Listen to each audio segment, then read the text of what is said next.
My name is Doug Miller, 32 years old, and I'm still trying to process how 5 years of loyalty and 80-hour work weeks weren't enough for my own father to see my value. When Kevin, my younger brother, got handed the CEO position right after college while I was running operations, finance, and sales, something inside me finally broke. Little did Dad know that his Golden Boy's promotion would trigger the biggest business decision of my career, one that would eventually bring our family's 40-year legacy to its knees. If you're watching this from somewhere new, hit that subscribe button and let me know in the comments, have you ever been overlooked for someone less qualified? Growing up as James Miller's son meant learning about construction equipment before I could even ride a bike. Our family dinner conversations revolved around excavators, bulldozers, and profit margins instead of sports or movies. While other kids spent summers at camp, I spent mine in our equipment yards, learning every detail of the machines we sold and serviced. My father would beam with pride as I memorized specs and could identify mechanical issues just by listening to an engine run. Miller Construction Equipment wasn't just a business, it was my father's life achievement. He started in 1985 with a single used bulldozer he repaired himself and sold for a modest profit. Through sheer determination and 18-hour workdays, he built the company into the largest construction equipment dealer in our 3-state region. By the time I was finishing high school, the company had grown to $50 million in annual revenue with 4 locations and 120 employees. My path seemed predetermined. I chose my college majors, business management and engineering, specifically to prepare myself for eventually running the family business. While my friends partied through college, I maintained a 3.9 GPA and secured internships with major equipment manufacturers to learn the industry from all angles. After completing my bachelor's degree, I immediately entered an MBA program, focusing on supply chain management and financial analysis skills I knew would benefit our company. Kevin, my younger brother by 4 years, took a drastically different approach to life. Where I was serious and dedicated, Kevin was carefree and spontaneous. During high school, he showed zero interest in the business, rarely visiting the offices or yards. In college, he changed majors 3 times, before settling on a general business degree at a state school known more for its parties than its academics. When I'd come home during breaks from my MBA program, I'd often find Kevin lounging by our parents' pool while Dad made excuses for his lack of interest in the company. "Your brother's just finding himself," Dad would say. "Not everyone knows their path as early as you did, Doug." Despite the contrast between us, I never felt jealous of Kevin's freedom. I genuinely loved the business and wanted to be part of its growth. The preferential treatment, however, was impossible to ignore. While I received practical gifts like business books or dress shirts for birthdays, Kevin got sports cars and exotic vacations. Mom would occasionally mention the disparity, but Dad would dismiss her concerns. "Doug understands the value of hard work and delayed gratification," he'd say. "Kevin needs more encouragement to find his way."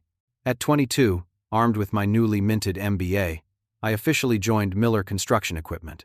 Despite my education and lifelong immersion in the business, Dad insisted I start at entry level, working in the parts department. I embraced the opportunity, believing it would earn respect from the employees and deepen my understanding of our operations. "Everyone needs to learn the business from the ground up," Dad said. "No special treatment just because you're my son." I respected that philosophy and never complained about the starting salary of $35,000, less than half what my classmates were earning at consulting firms. I trusted that my dedication would be recognized and rewarded in time. Over the next 5 years, I worked my way through every department of the business. In the parts department, I implemented a new inventory system that reduced costs by 15%. After that success, Dad moved me to service operations, where I modernized our scheduling and doubled technician efficiency. By 25, I was running the entire operations department, managing 30 employees and consistently improving performance metrics. When our finance director quit unexpectedly, Dad asked me to step in temporarily. The department was in disarray, with questionable accounting practices and poor cash flow management. I spent 6 months rebuilding the entire system, hiring qualified staff, and implementing proper controls. Rather than hiring a replacement director, Dad simply left me in charge of both operations and finance. At 27, I took on the additional responsibility of sales when our sales director retired. Within a year, I had restructured our sales territories, implemented a new CRM system, and increased revenue by 30% while maintaining healthy margins. Without any official announcement, I had effectively become the chief operating officer, running all three major departments simultaneously. Employees throughout the company recognized my role. They came to me for decisions, strategic guidance, and problem solving. Vendors and major customers dealt with me directly, often bypassing Dad entirely for operational matters. My father, meanwhile, maintained the CEO title but increasingly focused on industry relationships and semi-retirement activities like golf and his fishing cabin in Wyoming. What I didn't realize then was that I had become indispensable without becoming appropriately valued.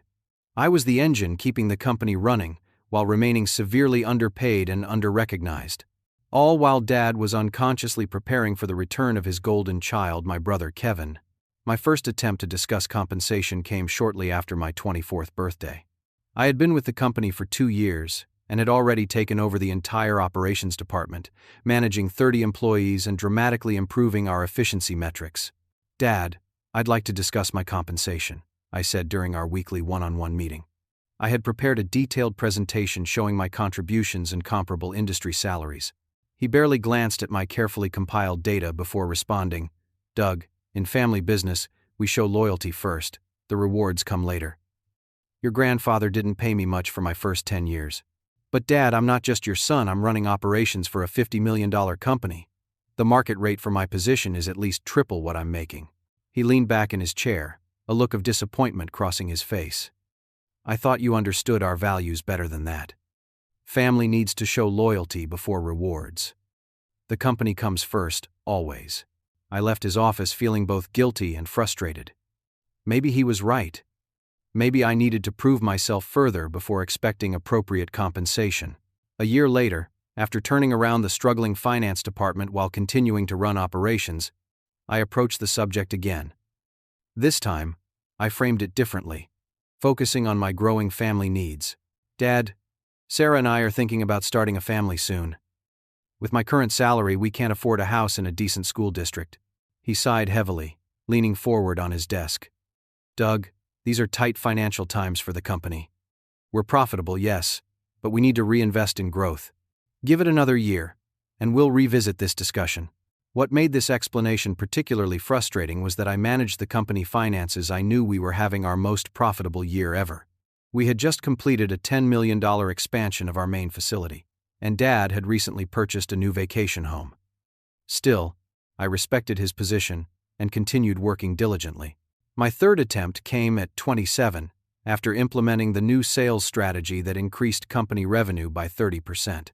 By this point, I was effectively running all three key departments: operations, finance, and sales. "Dad, I've been patient and loyal. I've proven my value to the company repeatedly. I believe it's time for my compensation to reflect my responsibilities." He smiled, patting me on the shoulder in that patronizing way that always made me feel like a child despite my accomplishments. "Your time will come, son. Building something meaningful takes patience. You're being groomed for leadership that's worth more than money." That vague promise of future rewards kept me going for another year, until I turned 28. This time, I came prepared with market data from industry associations showing that someone in my position, effectively a COO of a company our size, should be earning at least $180,000. I was making $65,000. "This isn't about greed, Dad," I explained. "It's about fairness and recognition of my contribution. Every executive with my responsibilities would be compensated appropriately." For the first time, my father actually became angry. "Who do you think you are to challenge me like this? I built this company from nothing. You walk in with your fancy MBA and think you know better? This sense of entitlement is exactly why your generation struggles with real business." His reaction shocked me into silence. I had never approached these conversations with anything but respect, yet he had interpreted my reasonable request as a challenge to his authority. I retreated, focused on my work, and decided to prove my worth through results rather than words. My fifth and final attempt came shortly after my 30th birthday. By this point, I was effectively running the entire company. Dad came to the office 3 days a week at most, often leaving by noon for golf. I handled all major decisions: customer relationships, vendor negotiations, and employee matters. I had implemented systems that increased our profitability by 40% over 2 years. I scheduled a formal meeting, prepared a comprehensive presentation, and even asked our external accountant to join us to provide objective financial context. Dad, I've been loyal for 8 years. I've grown this company significantly. I'm asking for fair compensation aligned with my responsibilities and contributions. His face hardened as he listened to my presentation. When I finished, he dismissed the accountant and turned to me with an expression I'd never seen before, a mixture of disappointment and contempt. "You've become greedy, Doug. That's not how I raised you. Family businesses aren't about extracting maximum compensation. They're about building something together that lasts generations. You clearly don't understand our values." What happened next still makes my stomach turn when I think about it. While reviewing some HR documents for annual reviews the following week, I accidentally discovered Kevin's compensation package. My brother, who had never worked a day at the company and was still finishing his undergraduate degree, was receiving a $40,000 annual consulting fee for future planning services. My brother was making almost as much as I had when I started, for literally doing nothing while I was being denied fair compensation for running the entire company. Kevin's graduation day arrived with great fanfare. Dad rented a private room at the city's most exclusive restaurant for a celebration dinner with extended family and key business associates. During the dinner, he presented Kevin with a brand new BMW convertible, customized with the company logo subtly incorporated into the paint design. "A proper vehicle for the future leader of Miller Construction Equipment," Dad announced, beaming with pride as he handed Kevin the keys. I managed a tight smile while exchanging glances with my wife Sarah, who squeezed my hand under the table. We had recently purchased a modest used sedan, saving for years for the down payment. 1 week after graduation, Kevin appeared at the company headquarters in an expensive tailored suit. Dad called an all-staff meeting to introduce him. "I'm thrilled to announce that Kevin will be joining our executive team," Dad proclaimed. "He brings fresh perspectives and innovative thinking that will guide Miller Construction Equipment into the future." Employees looked confused. Many had barely met Kevin before, but politely applauded. I noticed several looking my way with expressions of bewilderment. They knew who actually ran the company day to day. Just 3 weeks later, while I was away visiting our Western Branch location, Dad sent a company-wide email that hit me like a physical blow. "It is with immense pride that I announce the appointment of Kevin Miller as Chief Executive Officer of Miller Construction Equipment, effective immediately. As I step into the role of chairman, I am confident that Kevin's vision and leadership will propel our company to new heights. Please join me in congratulating Kevin on this well-deserved promotion." I learned about my brother's promotion the same way as every other employee, through a mass email. Dad hadn't mentioned a word about this plan during our weekly strategy meetings. I had to pull my truck over to the side of the road, nauseated by the shock of what I was reading. When I returned to headquarters the following day, the main conference room was decorated with banners congratulating Kevin. Dad had organized an elaborate promotion ceremony with catered lunch, champagne, and a professional photographer documenting the event. A custom nameplate reading Kevin Miller, Chief Executive Officer, already adorned the door to what had previously been Dad's office. "Doug, there you are," Kevin greeted me with his characteristic carefree smile. "Dad says you'll be showing me the ropes. I have some amazing ideas for shaking things up around here." The next few weeks were excruciating. I spent hours in meetings explaining basic business operations to Kevin, who struggled to grasp fundamental concepts about our industry. He didn't know the difference between gross and net margin. He couldn't name our top 5 customers. He had no understanding of our supply chain or maintenance service contracts, the lifeblood of our revenue. Yet in board meetings, Kevin would confidently present strategic initiatives that were either impossible, wildly impractical, or already in progress under my direction.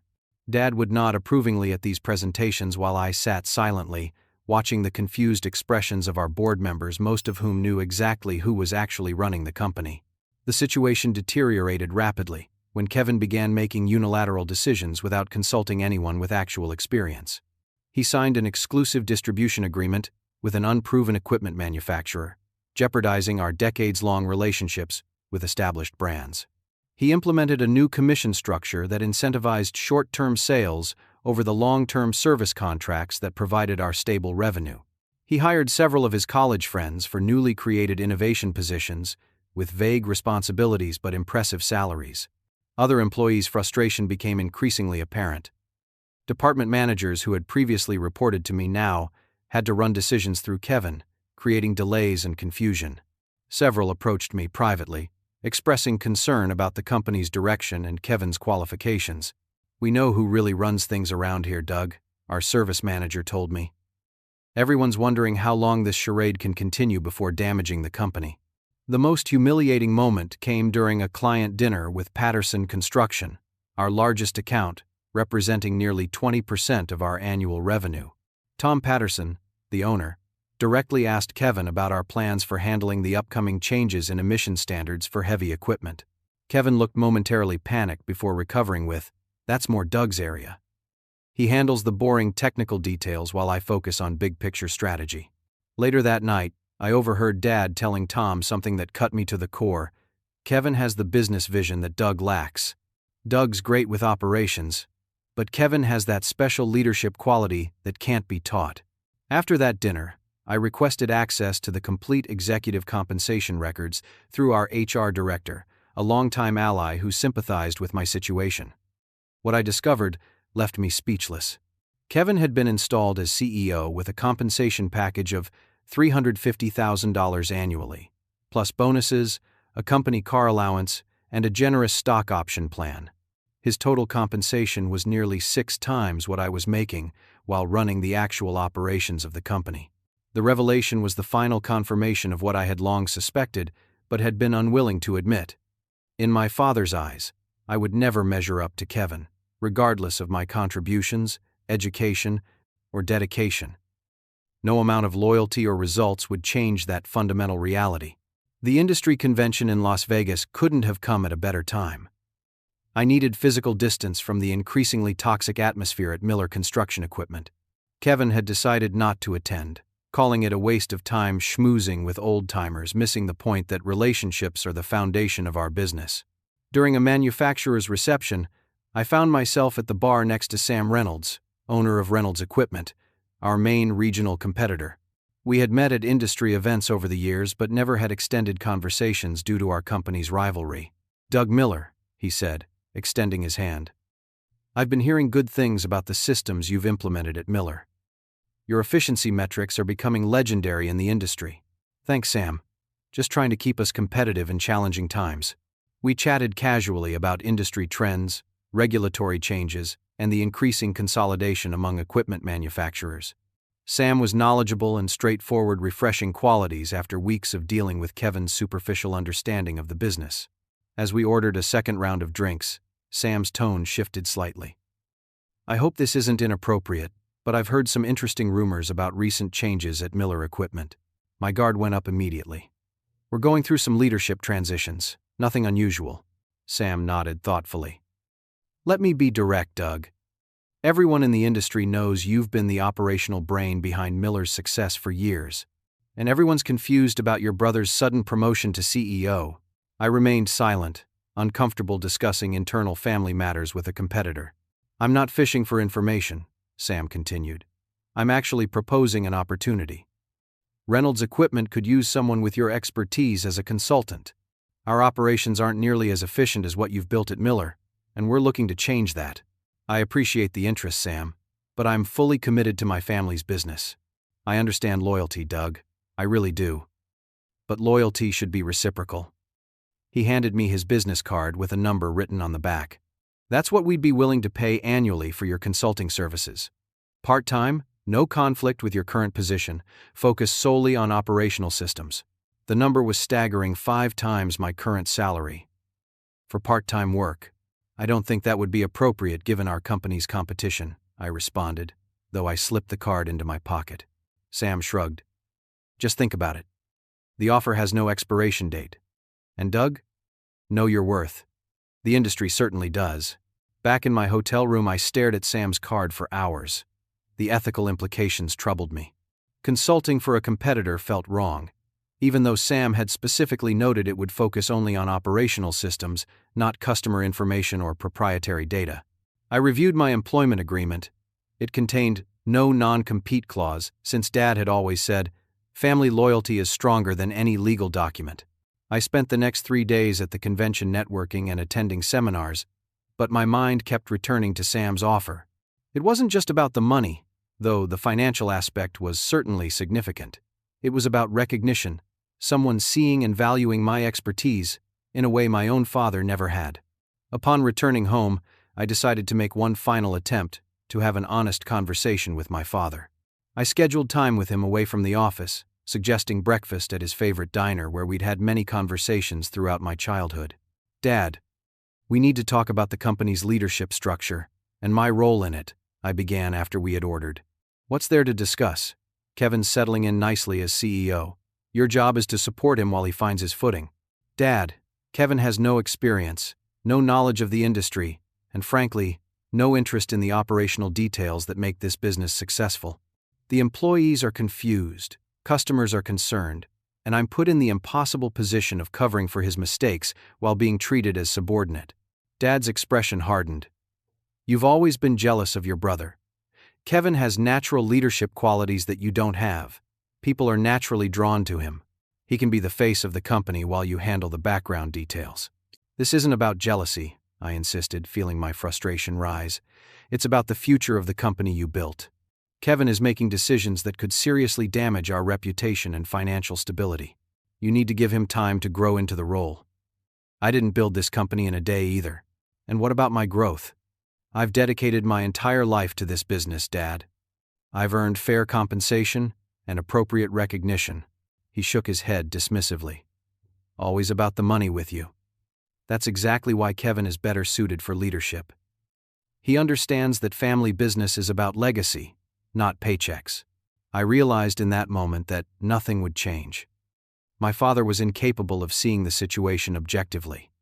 In his eyes, Kevin would always be the natural leader, regardless of evidence to the contrary. That evening, I called Sam Reynolds and accepted his consulting offer. We agreed on clear boundaries.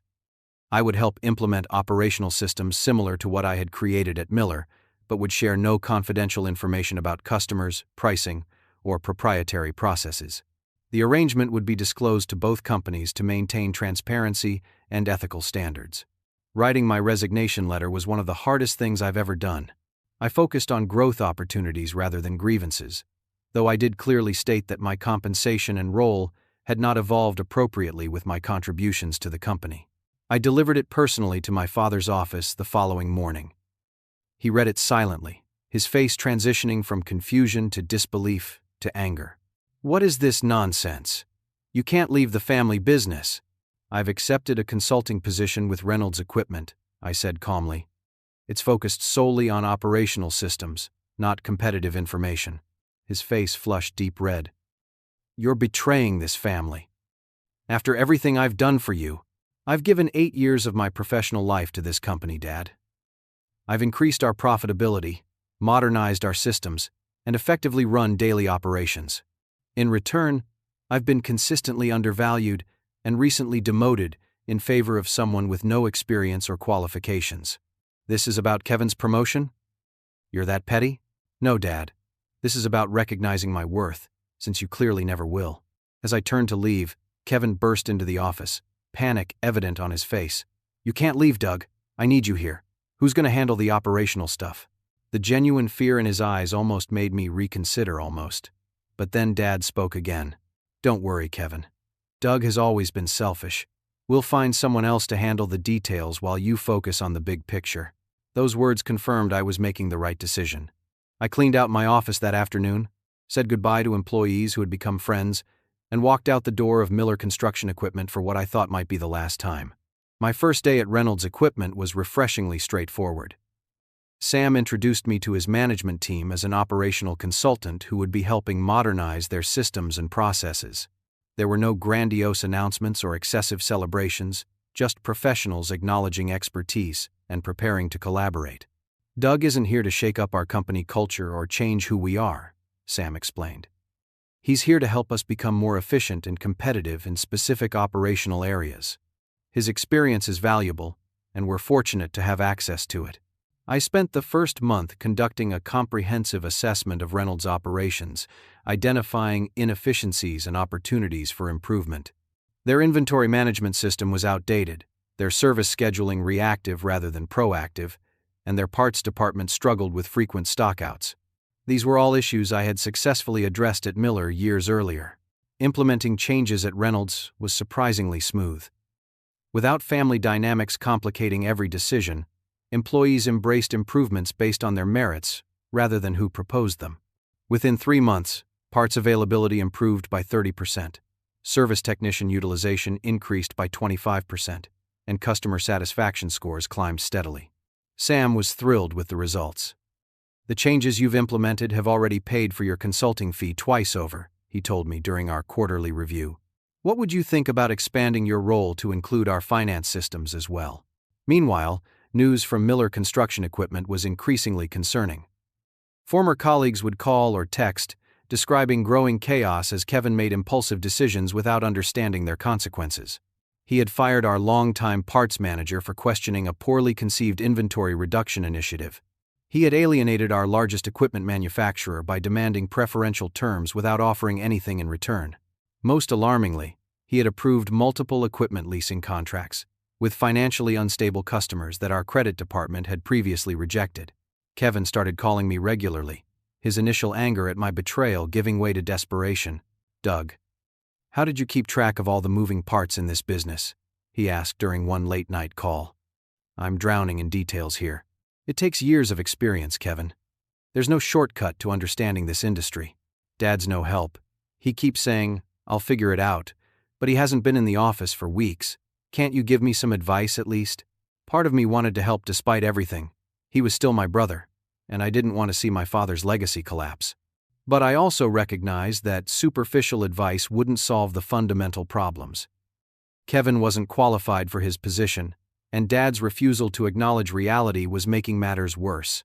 Sunday family dinners became increasingly tense affairs. Mom tried maintaining normalcy, asking about Sarah's teaching job and avoiding business discussions. But eventually, the elephant in the room would emerge. The Richardson account called me directly yesterday, Dad mentioned during one such dinner. Said they couldn't get a straight answer from anyone at the office about their equipment order. "We're experiencing some temporary transition challenges," Kevin replied defensively. "Nothing to worry about." I remained silent, focusing on my meal, though I knew the Richardson account represented over $2 million in annual business. Losing them would be devastating. After 6 months of this uncomfortable arrangement, my mother finally confronted Dad directly. "James, this situation is destroying our family. Doug has always been the one who understood the business, and you know it. Your favoritism toward Kevin is not only unfair, it's threatening everything you've built." Dad stormed out of the house, and Kevin followed, leaving Mom in tears. "He can't admit he made a mistake," she told me. "His pride won't let him." As my consulting work expanded at Reynolds, their business grew proportionally. Within a year of implementing my operational improvements, their revenue increased by 40%. Sam offered me a permanent position as Chief Operating Officer with an equity stake in the company. Meanwhile, industry contacts began sharing alarming information about Miller Equipment. They had lost several major accounts due to missed delivery dates and quality issues. Their primary bank had restricted their credit line after 2 quarters of negative cash flow. 3 senior managers had resigned in a single month, citing Kevin's mismanagement. The financial reports became increasingly grim. Miller's revenue had declined by 30% in the first year after my departure, while their expenses had increased due to Kevin's ill-conceived expansion initiatives and hiring of unnecessary executive positions filled by his friends. Kevin's calls became more frequent and more desperate. "The bank is threatening to call our loans, Doug." Dad's in denial, saying it's just a temporary downturn in the market. But we both know that's not true. Reynolds Equipment, meanwhile, continued thriving. We had hired several former Miller employees who brought valuable skills and customer relationships. Our market share grew as Miller's declined, accelerating the shift in industry standing. 18 months after my departure, Miller Construction Equipment's revenue had dropped by 60%. They had closed 2 of their 4 locations and laid off nearly half their workforce. The company that had taken my grandfather and father 40 years to build was collapsing in less than 2 years under Kevin's leadership. Despite everything, Watching my family's legacy crumble gave me no satisfaction, only a profound sadness at the unnecessary waste of something that had once been great. The call came on a Tuesday evening. Sarah answered, then handed me the phone with a worried expression. "It's your mom. Something about your dad. Doug, you need to come to Memorial Hospital right away," Mom said, her voice shaking. "Your father had a heart attack at the office. It's serious." I drove to the hospital in a daze, memories of my childhood with Dad flooding back, learning to fish at his side, the proud look on his face when I received my MBA, the countless hours we'd spent discussing the business he loved. Despite our recent conflicts, he was still my father. The hospital waiting room was somber. Mom sat with Kevin, who looked shell-shocked, his usual confident demeanor replaced by genuine fear. Several longtime company employees stood nearby, showing support for the man who had built the business that employed them for decades. "The doctors say it was stress-induced," Mom explained quietly. "He's stable now, but it was close." Kevin avoided eye contact with me, staring at the floor with reddened eyes. Robert Wilson, Dad's business partner from the early days who still retained a 15% ownership stake, pulled me aside while we waited for updates. "Doug, things at the company are much worse than you probably know," he said gravely. "We're not just struggling, we're weeks away from bankruptcy." Though I had heard rumors about Miller's financial troubles, hearing it confirmed so starkly was still shocking. "Kevin signed several large contracts we can't possibly fulfill," Robert continued. "We've been borrowing to cover payroll for months. Your father refused to acknowledge the severity of the situation, and the stress was clearly taking a toll. I've been trying to get him to reach out to you, but his pride." The doctor interrupted our conversation, calling for immediate family to discuss Dad's condition. As Mom, Kevin, and I followed him to a private consultation room, the weight of both my father's health crisis and the company's imminent collapse pressed down on me. Dad would recover, the doctor assured us, but would need significant lifestyle changes to address the underlying health issues that had contributed to his heart attack. Stress reduction was at the top of that list. Back in the waiting room, Kevin finally spoke directly to me. "I screwed up, Doug," he admitted, his voice barely above a whisper. "I had no idea what I was doing. Dad kept saying I'd figure it out, that leadership was in my blood. But it's not. I signed contracts I didn't understand. I made promises we couldn't keep. Our reputation in the industry is destroyed." His candor surprised me. It was the first time Kevin had ever acknowledged his limitations. "Reynolds offered to buy us out," Robert added. "At a fraction of what the company was worth when you left. It might be our only option to avoid bankruptcy." Mom organized a family meeting at the house the following evening after Dad was stabilized. The atmosphere was tense as we gathered in the living room where we'd celebrated countless Christmases and birthdays. Dad sat in his recliner, looking frail and diminished, a stark contrast to the powerful figure who had dominated both the business and our family dynamics for decades. "We need to discuss the future of Miller Construction Equipment," Mom began, taking charge in a way I'd rarely seen before. "The company is in crisis, and decisions need to be made." Kevin outlined the dire financial situation in surprisingly accurate detail. The company had lost 70% of its value in less than 2 years. Major customers had abandoned them. Key vendor relationships were damaged. Bank loans were in technical default. Employee morale was at rock bottom. "I wasn't ready," Kevin admitted. "I never should have accepted the CEO position." Dad shifted uncomfortably in his chair but remained silent. "We need you back, Doug," Mom said directly. "The company needs your leadership and experience. You built the systems that made it successful. You understand the industry and have the respect of employees and customers." "It's not that simple, Mom," I replied. "I have commitments to Reynolds now, and the problems at Miller run deeper than operational issues. The culture needs to change." "What would it take?" she asked. "To come back and try to save the family legacy?" I looked directly at my father, who was staring at his hands. "Complete control as CEO. A proper compensation package aligned with industry standards. A restructured board with outside directors to provide objective guidance. And a clear acknowledgement from Dad that the previous leadership decisions were mistaken." The room fell silent. The last condition was the most difficult, requiring my proud father to admit he had been wrong about Kevin and wrong about me. "That's outrageous," Dad finally spoke, though his voice lacked its usual force. You want me to beg you to come back after you abandon the family business? James, Mom interjected sharply. This isn't about your pride anymore. This is about salvaging what's left of 40 years of work, about the employees who depend on Miller for their livelihoods, about the legacy you want to leave. Kevin surprised me again by speaking up. Dad, Doug is right. I never should have been CEO. You set me up for failure by putting me in a position I wasn't qualified for. And you set the company up for failure by overlooking the one person who could actually run it properly. Dad looked around the room, seemingly realizing for the first time that his carefully constructed narrative about his sons had completely collapsed in the face of reality. So, that's it? He asked quietly. I either accept your terms or watch the company disappear? Those aren't Doug's terms, Dad, Kevin replied. Those are the terms reality has set for all of us. The silence that followed was profound. Then, almost imperceptibly, Dad nodded. Do what you need to do, he said finally. Save the company if you can.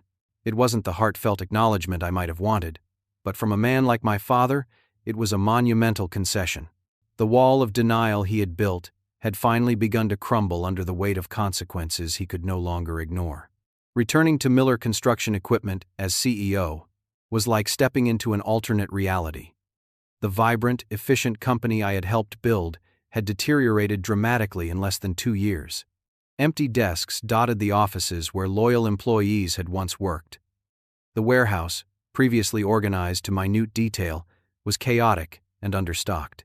The financial records revealed a company on life support, with barely enough cash to cover 2 more payroll cycles. My first all-staff meeting was somber but honest.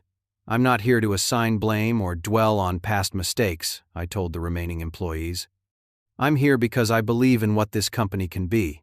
The road back will be challenging, but if we work together, Miller Equipment can regain its standing in the industry. Rebuilding started with the fundamentals. I rehired key personnel who had left, including our former parts manager and service director. I personally called major customers who had taken their business elsewhere, humbly asking for a chance to earn back their trust. I negotiated with vendors and the bank, presenting a realistic recovery plan that acknowledged our challenges while outlining a credible path forward. Kevin, surprisingly, became an asset in this rebuilding process. Without the pressure of being the unqualified CEO, he discovered his actual talent lay in marketing and brand development. He was naturally charismatic and good with people when not pretending to understand technical aspects beyond his knowledge. We created a position that leveraged these genuine strengths while keeping him away from operational decisions he wasn't equipped to make. I'm actually enjoying work for the first time, he told me several months into our new arrangement. Before, I was constantly terrified of being exposed as a fraud.